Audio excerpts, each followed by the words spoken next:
Welcome to the Well Woman Show, where we interview women executives, leaders, and entrepreneurs. And you're listening to the Well Woman Show, where motivated women achieve fulfillment and well-being. You're listening to the Well Woman Show. Take time for myself by coming to things like Well Woman Drinks. To be accepting of myself no matter what. Step away from judgment as much as possible. You're listening to the Well Woman Show.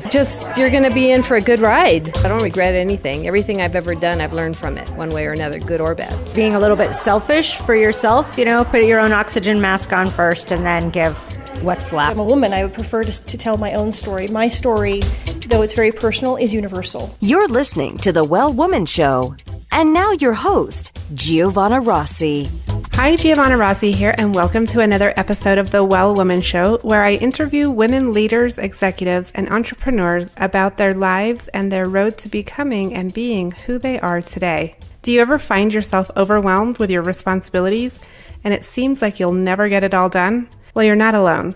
We all need to remember to use our superpowers, the ones we already have but don't use all the time, and take advice and wisdom from one another. Towards the end of the show, in a segment called Superpowers for Success, I ask my guest about her superpowers, and the answers will give you the strength, perspective, and power to keep on being the well woman you are. I'm so happy you're here, so thanks for tuning in. Today's topic is how to change your unconscious story, and hopefully by the end of the show, you'll be inspired to reassess the lessons you've internalized since childhood, begin to look at the challenges in your life as lessons and gifts, and reconsider your ideas about what makes you who you are. This is incredibly important work as we begin the new year. Happy New Year, by the way.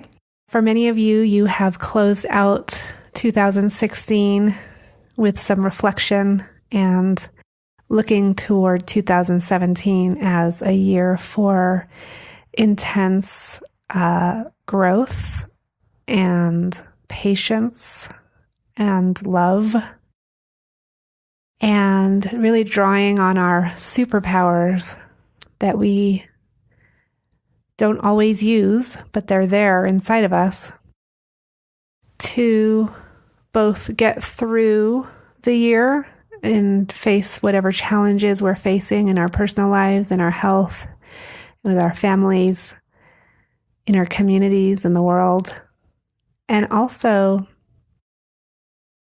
to draw upon those powers to support us in our successes and achieving those things we want to do this year. So it's an exciting time, and I'm so happy that you're on this journey with me.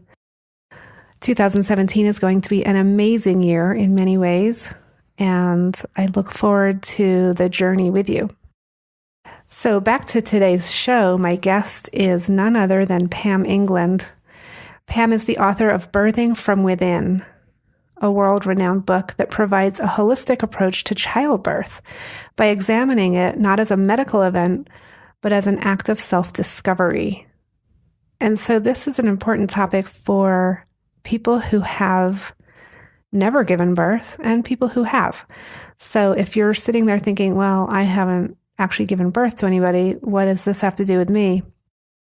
Just listen up. That's all I can say. It's an amazing conversation. It goes well beyond the actual, birth of a child. It goes deep into how to change your unconscious story. So I want to tell you a little bit more about Pam. Pam lives and works and paints now. She's a painter as well. In Albuquerque, New Mexico, she teaches workshops and speaks at conferences all over the world on topics such as preventing and healing birth trauma, cesarean birth, storytelling, visualizations, and hypnosis, and many other aspects of pregnancy, birth, and postpartum. In addition to working on a number of manuscripts, including ones on prenatal nutrition, birth trauma, and cesarean birth, she teaches birth classes and does birth story sessions. In this episode, Pam and I chat about how her birth experience led her to re-examine the way we approach birth preparation, how we can look at big ordeals in our lives as transformational, and what steps we can take to change our unconscious stories about ourselves. The free giveaway today is the 4 steps to start living a well woman life. I love this giveaway because it quickly gives you 4 things you can start doing right away to transform your life. Now to my interview with Pam England. I am sitting here with Pam England, author of Birthing from Within. Good afternoon and welcome to the program. Thank you. Thank you for having me. So, Pam, we're sitting in your house in Old Town in Albuquerque, New Mexico. You have been a practicing midwife and have now written a book, very well-known, famous book, really, at this point. How did you decide to write this book? And did it start with your own personal birth? Can you tell us just a little bit about that? Yeah, it did start from my own birth. I was a nurse midwife. I had been doing some hospital birth, but also home birth when I became pregnant with my child. And I had a lot of ideas that, positive thinking ideas, cause and effect ideas, anti-hospital. If you want to be at home, you just have to trust birth. And I did everything right. I had a good diet, had a healthy pregnancy, and my labor was obstructed, and I had to go to the hospital, and I had a cesarean. So my whole world literally fell apart. All my belief systems fell apart during that time. And while I was lying on the cesarean table, waiting for my baby to be born, a strange thing happened. A thought came into me, and it literally rocked me, and it was like, a question came into me, really, like, what is it I needed to know as a mother to give birth that I didn't know as a midwife? And then another question came into my body, and it literally rocked me, and it said something to the effect of, how is it that women were educated and initiated in traditional cultures? What is missing? And I really, literally, a minute or two later, my baby was born, and a whole nother journey began. So during the next 6, 7, 8 years, I spent a lot of time looking at what traditional cultures did and in imagining it, even inventing it, what they would have done or could have done, or what I could, if we could recreate our cultural journey. And I had to look at how we educate parents. Birthing from Within really began with the shock of my having a cesarean. And it turned my attention from external preparation, education, information preparation, into an internal journey, or an internal journey that also included education, because we live in a culture that we have to have information to birth, and birth in a hospital. So I had to look at how I had been doing childbirth preparation, and I had been using a very traditional model. And what I did is, each time I taught, I would throw out one traditional class curriculum kind of agenda, and I would just add one new thing. And the very first thing I ever added was lullabies. I had parents sing lullabies, and they were nuts about it, because I thought that would make them feel like parents instead of patients. And then the next class, I introduced birth art for the first time. I had everybody make a picture, and everybody on the floor was making pictures and talking about what they were seeing inside, and what the images they drew made them think about, and what new questions came up. And it was the most dynamic thing I'd ever experienced teaching childbirth classes in all of the years I'd ever taught them. So my confidence was boosted right away. And was this before you wrote the book? Was this part of your research, or was this after you wrote the book? No, this is before. I didn't even know I was going to write a book. I was just trying to solve the problem I just lived through. What happened to me was happening to other women. And I said, I have to solve this problem for them, because now I'm enlightened. And if we keep teaching them this other way, then they're also going to be shocked and unprepared for birth. And they're going to blame themselves afterwards. So everything has to change. So I started to change the phrase from education to initiation when I taught classes. And what do you mean initiation? Well, it's often said that birth is a rite of passage. It's one of the great blood rite of passages. So I had to study, what does that mean? What is a rite of passage? Now, when I had my cesarean, I didn't understand it. I thought I did. So I thought, I missed my rite of passage. I blew it. I didn't have a rite of passage. I had surgery. I failed. I screwed up. I had a medical birth that doesn't count, and just on and on. And I could, blaming myself. Well, So I looked into what is rite of passage, and really what it means is when a human being goes from one either a role in society, but not just a role in society, but everything that goes along with it, with understanding and an experience, and something is created for that person, a ritual, an ordeal, or it could be something that is not created for them by humans, but by the holies. I mean, something happens. And for the human being to go through that ordeal, there's this great sacrifice. They have to let go of the thing they thought was true, or who they thought they were, or what they thought they should do or be, or how it should turn out. They don't give it up willingly. They don't. In fact, they hold on to it, fighting and screaming all the way. And it's still ripped from them. And it's in that severing that the question comes is, well, then if I'm not that, who am I? And if that isn't true, what is true? And that's an internal journey. And it's such a great shock to psyche that it could cause depression. It can cause confusion. People can go through withdrawal from relationships, and so many things can happen. You mean the actual birth can cause those things? Mm-hmm. Oh, yeah. Because even a normal birth can be so shocking to the psyche. For example, a woman who is told over and over that birth is natural, cats don't have pain and humans don't have to if they just trust their bodies or relax. Really, I would call those absolute teachings. And if a woman believes them in an absolute way rather than a relative way, even if her birth is normal, she'll think, but it hurt. I must have done it wrong. I was scared. I guess I didn't trust birth because I was scared. Where am I going with this for a minute? So even in a normal birth, when she has this, what she thought to be true or was told to be true is not true, it causes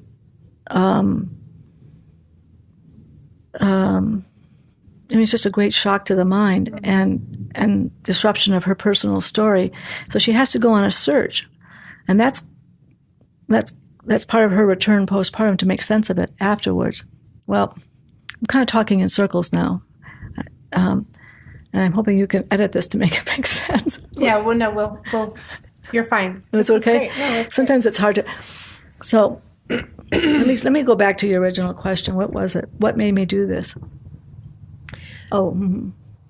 Well, let me ask you, too, is birth, or does birth necessarily mean spiritual?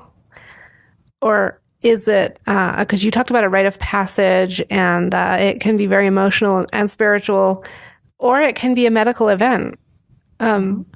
Is there a right way or a wrong way, or how do you answer that for women? To have the rite of passage experience?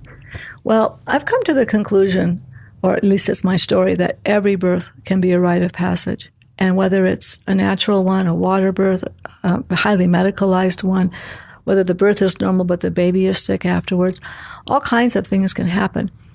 And the fact that during that ordeal, we call it an ordeal when you think about rite of passage or quest, it's the moment when something happens you did not expect to happen. That's when you're tested.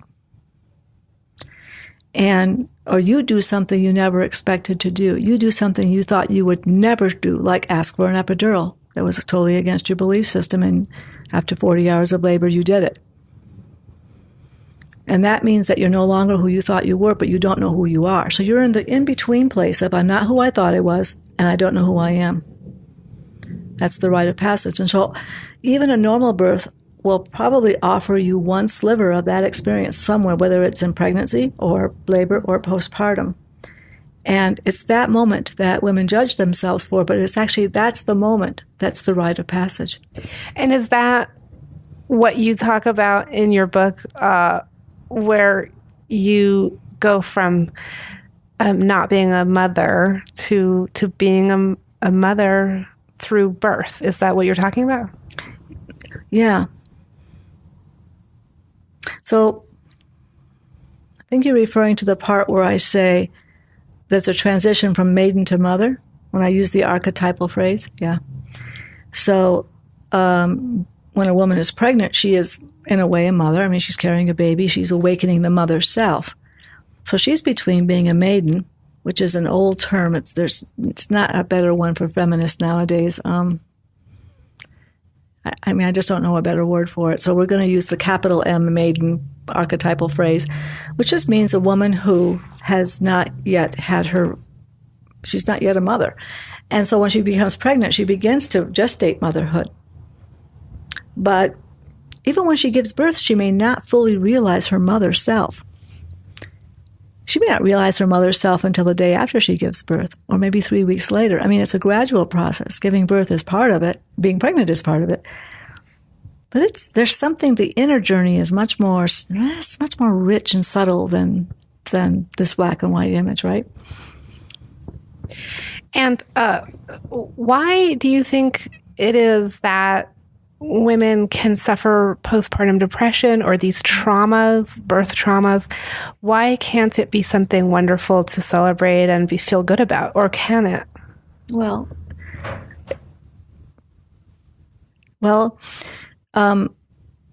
let's see. I mean, does it always have to be something traumatic? It just seems like, can it be something that we could prepare moms for that would be celebratory and wonderful? I mean, of course, it's, there's all the pain and all of that, but does it always have to be something traumatic? Yes and no.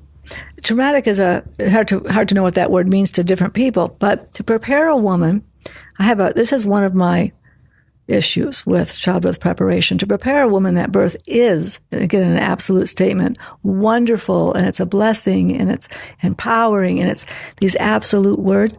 And of course, if she's not yet initiated or does not know how she will be initiated, that's a card that's hidden in a deck. She will create an image in her mind of a wonderful, empowering birth where she's strong and it's meaningful and it's peaceful and it looks like the video she saw. And if the card she got dealt through no fault of her own is, the 36-hour labor, or the labor that stopped and started for 3 days and she's exhausted, or fetal distress or anything, then all of a sudden her really fantasy image of birth is shattered. But having that shattered is not the problem. The problem is that the people who prepared her, the culture that prepared her as a child and not as an adult warrior to deal with the ordeal she's going to go through. So she's in her fantasy naivety, facing something very adult, very complex, very uncertain. I mean, the other word for labor, it would be uncertainty. Labor land is uncertainty land. So,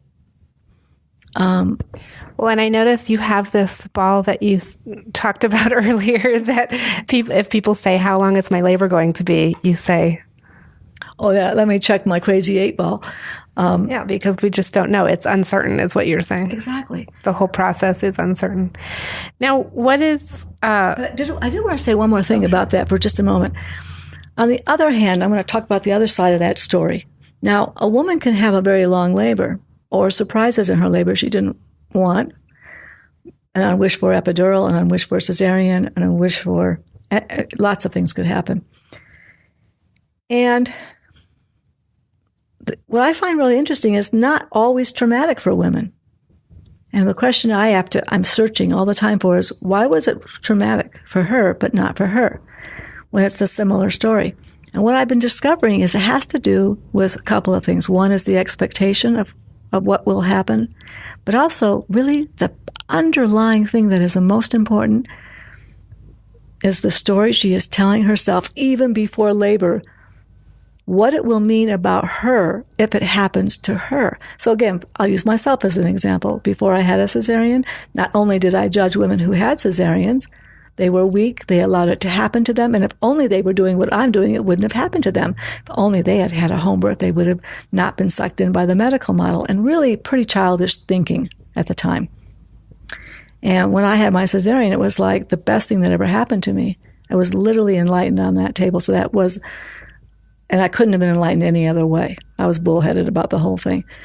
But while do you know that I was still on the table? I think I was in recovery or on the table when I had the first nugget of insight, and I went, oh my God, I'm traumatized. I was shaken to the core that I had a cesarean as a home birth midwife. My God, what would people think? How did this happen to me? And the thought came to me, you were traumatized before you ever went into labor because of the stories you were telling yourself about yourself and other women who had cesarean. It didn't happen because you had a cesarean. You were already in trauma. You know what I mean? It's like you're already an oak when you're an acorn. I don't know if that makes any sense, but from that moment on, I went, I need to help women look at their beliefs not about the medical model, not about epidurals, not about breastfeeding and those topics. Those beliefs about those topics, whatever. We all have ideas about. The most important thing is, what do you believe about yourself if that happens to you? And to change that in pregnancy so that if it happens to her, she has a head start on not being in self-loathing and being potentially more in self-love. And do you think that in other cultures this is taught more naturally? No, not at all. Or not? Okay, not at all. Do I think it? I don't think it's being done. Well, you studied other traditional cultures, you said? Yeah, I studied how people were initiated, but in terms of birth, I don't know. Nobody really. I looked really hard, and if somebody has information on this, I would love it. I don't know if anthropologists have studied in when cultures were still more intact. How do you prepare women for birth? And, even if you ask them, how do you do it, they might say, we give them this herb. That's maybe what they think an anthropologist wants. But, she's being prepared. Wow, we're getting into a whole big thing here. I'll just go with it. Wow. This is exciting. We can look at our own culture, and I'm making the assumption that what happens here happens in all human cultures that has language and stories, and we're all storytellers. So from a time a kid has language enough to understand a story, they're starting to hear about how a person should be to be loved, how a person should be when they're sick, whether doctors and hospitals are safe, whether people making noise are okay or it's embarrassing or shameful. So we're having all kinds of little things that are peripheral to birth, but not exactly about birth, but they're related. So if you're supposed to be seen and not heard, does that apply to everything but birth? No, it applies to birth. So but no one actually said that. It just kind of gets integrated. And how we respond, how we were conditioned, I guess is the word, by our families, by our religion, by just the time and space we were born into. Look, every 20, 30, 40 years, things shift a little bit. So as I'm teaching over many, many decades now, I'm actually watching people's stories change. It's because the stories they heard growing up changed. And the story of birth, therefore, has changed. Anyway, so when we go to other cultures, and in our culture too, childbirth preparation begins in childhood, only it's unconscious. So all the things you have to do to be loved, to be brave, to be respected, to be worthy, to belong to your culture and family, all of those are taught to you, and they're not specifically about birth, but they have their roots into birth. Now, the next thing we want to look at is, what is a child's first birth story? And this applies to every culture. And I started to do a study of this. Now, this is really interesting. When we were little, every one of us there was a point in time, first we had no language, so stories couldn't really come in. And then we had enough language to understand stories, but there was a point with enough language, with story, we had no story about birth. Every grandma, grandpa, aunties, uncles, everybody was just here. There was no idea about how did we get here. And then all of a sudden the question comes, how did we get here? The creation story. The kid wants to know the creation story. Or they see a cat being born or see something on TV. And all of a sudden the kid wants to know how our baby's born.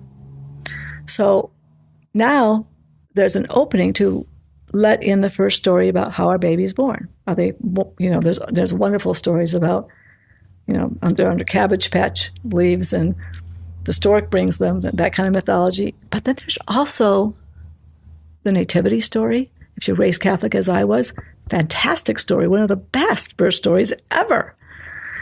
And that influenced me. A baby born in a stable under the stars because there was no room in the inn, and I'm a home birth midwife. Could there be a relationship?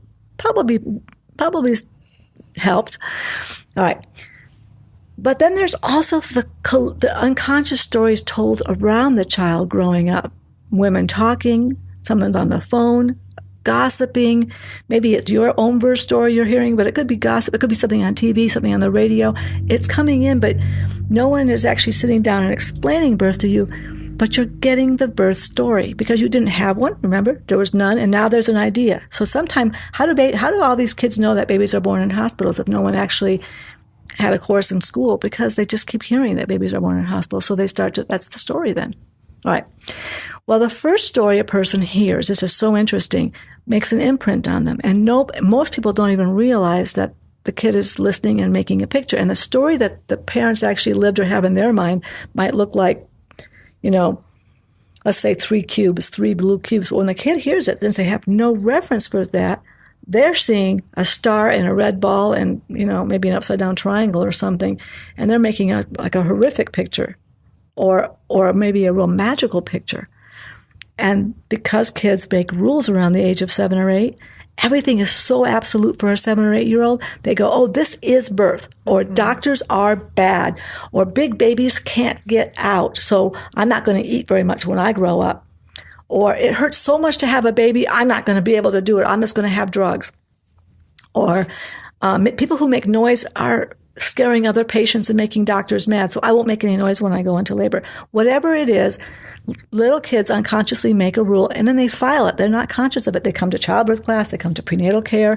They don't actually know that what's driving them towards a certain book or a certain class or a certain kind of birth, whether hospital or home birth or something like that, is actually could be tied to their first birth story. And then because everything, or first birth stories, there's not just one. There's usually there's a bunch. But anything that doesn't fit the first birth story model might not even be, it's filtered out of their hearing, or they don't see those books. They don't even consider those possibilities. Anyway, so first birth story is how all cultures actually educate their kids for birth, and it happens long before you're pregnant. So one of the things I'm doing in childbirth class and in private sessions is to explore how did you learn about birth? How were you born? And when you were really little, what did you tell yourself that story meant? Do you remember? Can you feel into it? It doesn't have to be super accurate, and you would not believe the insights people get. It's amazing. And that can really help for just the understanding it all going into it. Because it helps them understand why they're so afraid of something or why they're so averse to something. But it's not just why they're afraid of the thing, but going back to because they made themselves a promise they would never let that happen to them. Can I give you an example? Mm-hmm. So when I first learned about this, I was at a workshop, and a woman had drawn a picture of a stick figure on a cart. And she was having a really hard time. She was depressed postpartum. She had a monitoring and a long birth, and it didn't go the way she had hoped. And all of a sudden, the question occurred to me. It just came out of the blue into my consciousness. I'd never thought of it before. And I just asked her, when you were really little, what was the first birth story you ever heard, and how old were you? And she said, I was about 5. I was standing outside, and an ambulance came to take my mother to the hospital because she was birthing so fast, they were afraid she would birth at home. And I said, and what happened? She said, well, they took my mom, put her on a gurney, and they strapped her to the gurney and rolled her into an ambulance. And I said, well, okay, when that happened, can you remember what you told yourself it meant about you? No. I said, when you were really little, do you remember what you told yourself about that moment that your mommy got strapped to a table? And she goes, oh, I remember. I said I would never let them do that to me. And I said, and I just realized, I said, so when you look at your picture, you're strapped to a table, even though it's not to an ambulance gurney, but it's still a gurney. So, and she cocked her head and she goes, oh my God, that's exactly what I've been doing. I broke my promise. I feel ashamed. I let them strap me to a table and make me powerless. And I promised myself I would never let them do that. Because in her little girl mind, her mother, I said, what does your little girl mind tell you about your mother? I told myself all these years my mother was weak and I would be strong. Oh, wow. Isn't that beautiful? So I said, now what are you telling yourself as an adult? And she just, she was just arched back and her face was bright. She goes, none of that is true. My child thought that. My mother couldn't help it. That was what's going on. They were trying to make her not fall out off the table in an ambulance when it was a moving vehicle. She wasn't weak. And I said, right. And I said, how about you? And she goes, I wasn't weak either. They were monitoring me to make sure my baby was safe because that's how we do it now. She goes, I wasn't weak. And she kind of forgave herself. So you see what I mean about the beliefs? It's so fantastic to explore the first birth story, either before birth or after birth sometimes. And Pam, childbirth preparation is also parent preparation. Mm-hmm. Explain what you mean by this. Oh, gosh, one of the things that worries me so much is that we focus so much on the birth day, and there's a little bit about breastfeeding, maybe about diapering the baby, things like that, but there's very little attention put on the transition from being a couple or being an individual or a professional or whatever you are, to this brand new role of being a parent. The psychic shift, the responsibility, dealing with how you're going to be doing it differently from how you were raised, and all these different things that come up after you have the baby.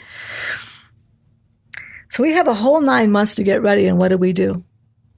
We wait until the last few months of pregnancy to squeeze in 1 day of classes. Now, sometimes 6 weeks if we're really going for it. Mostly it's 1 day. And a lot of people, only 11% of women even take childbirth classes anymore. They're reading books, and I don't know what they're doing. But so they're handed the baby, and was the internal gestation for becoming a parent, either as an individual or as a couple, ever addressed? No.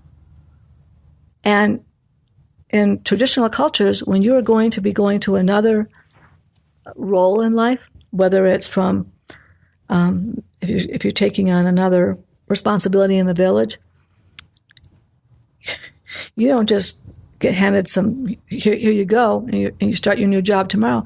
You're apprenticed, and you apprentice for months ahead of time, or years probably, so that you grow into the role. Why is childbirth education or prenatal time, parents are not getting together with other parents, but also with people who know about babies and also what happens to couples, and gradually getting them to talk about it constantly and prepare for it so that they're ready for what's happening. And what's the answer to that question? Well, here's what I think. There's a guy named Michel Odent, Odent. He lived in France. He's now in England. He wrote a book called Birth Reborn in 1984, I think it was, or 1983. He's an amazing guy. He worked at Pithiviers in France, and I went over there to see him. When I went over there to see him in 1984, because I loved his book, he took me to his teaching room, which was twice the size of this one, and it had a great big baby grand piano, had a baby grand piano in it. Anyway, and it had pictures all over the wall of grandpas and aunties and neighbors and babies and parents, and just they were all stuck on with tape and tacks. It was completely chaotic, and there was chairs and couches all over the places and tables to eat. And I went, so how do you teach classes? He says, we don't. I said, what, you're Pithiviers, how do you not teach classes? He says, we don't teach classes. And he was egging me on. I said, well, you must. I just insisted, you must. And he said, here's what we do. They had this Tuesday night sing-along back then. And they had a woman named Marie. She was an older woman. And every Tuesday night she would come in and she would play music. And the parents would come in and they would sing. That's where I got the idea for my first change to sing lullabies. I got that from Michel Odent and Pithiviers. And after they sing, they feel good. The endorphins are going. The oxytocin's going. They feel happy. They are connected with each other. There's great joy. There's food. And then the parents mingle. And they are learning from each other. So there's a woman who's now third trimester, and there's a new baby being diapered. So she gets to watch. Maybe they'll let her diaper the baby. And they can ask the parents questions. This baby over here is screaming its little head off, and they can't get it to calm down. So the parents are all like, what are you doing with the baby? Why is it crying? And they're figuring out, we have high needs babies. They're not all going to be easy. Somebody else over here is, holding a pillow over their stomach. They just had a cesarean. So they get to learn about cesarean from her. So there's none of this fantasy birth thing about how perfect birth is, because these people have just come back from the trenches, and they are teaching the new parents who are first trimester, second trimester, third trimester. The parents can bring their neighbors, the people at work, their relatives who need to be re-educated. They're all in this room together. And only when there's a question that can't be answered by the parents because it's technical or there's some new technology or studies, they call Michelle over or one of the midwives, and they get a professional answer. Now, this was brilliant, I thought. And I tried to do it in Albuquerque so many times, and I've never been able to get it off the ground. It's more peer learning rather than teaching in a hierarchical sort of situation. You know, I spoke with a mom earlier today for this program, and I said, how did you prepare for your birth? And she said, well, I didn't really read any books. I relied on the collective wisdom of all of the women around me, including all my sisters and my mom. Is that what you're talking about? That's very interesting. Yes, I think so. Now, if she can get enough, I'm thinking of David Bohm, who was a physicist, and he does the Bohm dialogues. Do you know about these? So the idea is if you get 20 people in a room that are not like a homogenous, all from the same way of thinking, many different walks of life as you can, and you pose a question and everybody answers it, you leave with a broader understanding of the question. So if you have now, to do a childbirth class based on the Bohm method, I've tried this, it's very interesting. So you have all these parents from different home birth, hospital birth. I'm going to have an epidural as the first contraction. I'm never going to have an epidural. All kinds of different points of view, which is really cool. And there's no idea to get them all to do a certain thing, to go to a certain outcome. The idea is to have everybody leave with a bigger concept. So you ask a question, whatever it would be, and everybody gets to speak to it, but not to each other. And that's how you can get collective wisdom to open you up. It's really cool. Pam, I'm sitting with Pam England here in her studio and house, and I'm looking at your artwork all around on the walls. And I wanted to ask you to talk about this piece here. I don't even want to try to describe it. Can you describe it? Yeah, this one's Mexican Labyrinth of Birth, and it's an acrylic with beadwork on it. Now, my hairdresser is Alberto. He cuts hair down the street. And one day I went to see him, and I told him I was writing a book about the birth warrior. And he said he had 2 aunties in Oaxaca, Mexico, who were parteras, midwives, and that the midwives told the mothers while they were pregnant that when they would be in labor, they would become warriors. And I said, oh, what does that mean? And he said it had to do with diving into birth. So in the top part of my painting, you see a woman diving into birth, and she has to go deep, deep, down, down, down. You see there's the 3 spirits there on the top. Those appeared, by the way, spontaneously in the painting. I actually didn't put them in there, but that's what I call them. Anyway, they go down into the underworld in labor, and while they're in the underworld, they find there's spirits who are holding all of the baby spirits that are waiting to be born, and that the mother has to swim among or move among them, the spirits, and find her baby. And then she has to wrestle it from the spirit. If the spirit won't give it to her easily, she has a long labor. If the spirit gives it up easily, she has a short labor. And if it's a long labor, she has to do battle, because only she can bring the baby back to the relatives who are waiting for the new generation. It's her job. And so the moms are prepared ahead of time to have this mythical story about doing battle with the spirit who's holding their baby to free it with each contraction. Give it to me, wrestling with it, wrestling with herself, being tired and having to keep wrestling, right? That's an amazing story. And I so relate to that because in preparing for our interview, I read a little bit of information on, I have your book, but I was reading your website and I saw this Mexican Labyrinth of Birth on your website. Mm-hmm. It must be on there because of your painting and your upcoming show. And this description of the mother warriors going to get their baby is the closest description I've ever come to outside of my own story of my first birth. I've never heard anybody say it like that, but that's how I've described my birth. So it's an amazing, I really... It feels true, doesn't it? Yeah. Well, in Africa, there's another story along this line. Years ago, 20 years ago or so, a friend of mine went to a garage sale and she had a black hat. she brought me a black hat that had a gold spiral on the top of it, probably from the 40s, right? And we hung it on the wall. She says, I bought you this hat because in Africa, they say that the journey for the baby is in the center of the spiral, and the journey for the baby to come out has to go, is like a spiral, and it has to find its way out to be born. If the spiral has a lot of rungs, it will take a long time. If the baby only has a few, it will be a short birth. But what's interesting about that myth or teaching is that the baby actually does spiral out physiologically as well. But the mother needs to go beyond the physiological spiraling. That won't get her through birth. She needs a story. She needs to see it. She needs to have a visual of the baby is spiraling out and it's just following a curve. Rather than, my labor's taking too long. I should be this far. It's been this many hours and, all this sort of scientific thinking. Isn't that better to have a myth sometimes? That's it for our show today. I've been speaking with Pam England. Pam is the author of Birthing from Within, a world-renowned book that provides a holistic approach to childbirth by examining it not as a medical event, but as an act of self-discovery.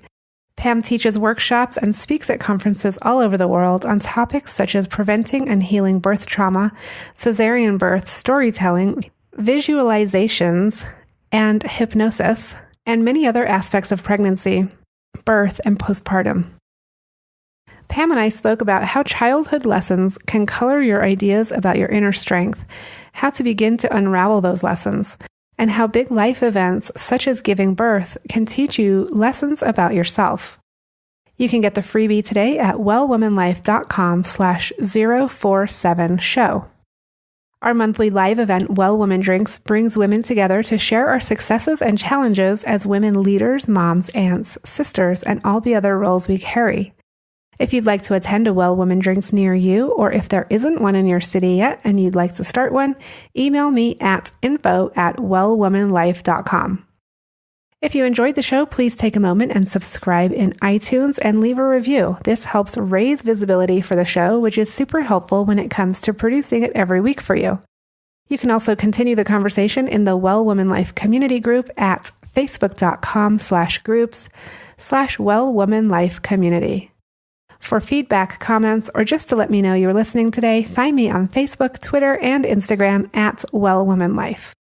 I'm Giovanna Rossi for The Well Woman Show. Until next time, have a super powerful week.